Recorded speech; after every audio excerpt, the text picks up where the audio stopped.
Just as it takes an entire village to rear a child, so does it entail a whole-of-government effort to put to bed the problem of online sexual abuse and child exploitation that has bedeviled the nation. Our Alan Francisco dwells deeper into the president's vow to put these repulsive human predators out of business, even as he nearly choked up in expressing empathy and compassion to the victims he heard and thought of this evening. President Ferdinand R. Marcos Jr. almost choked up and turned completely emotional as he sympathized with the young victims of abuse, particularly in hearing the story of a survivor of online sexual abuse and exploitation of children, or OSAE. This took place at an event in Makati City earlier with the theme, Iisang Nasyon, Iisang Aksyon, Tapusin ang Online Sexual Abuse or Exploitation of Children, Ngayon Summit 2024.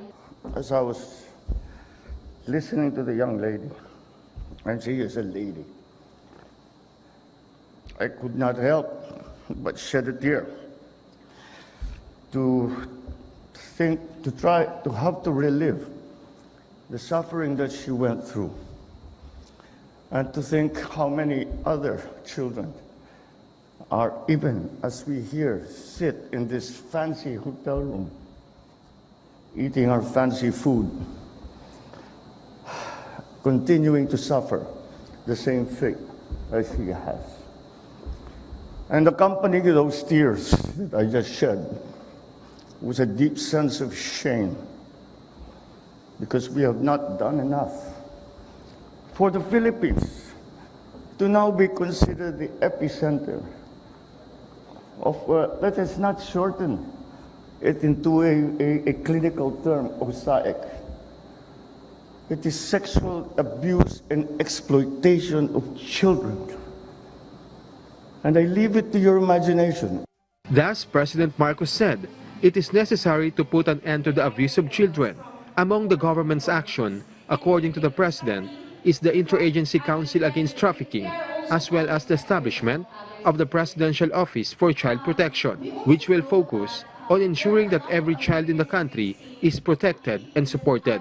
On the legislative level, the President mentioned the Anti-OSAIC and Anti-SASAIC Act, along with the expanded Anti-Trafficking in Persons Act of 2022.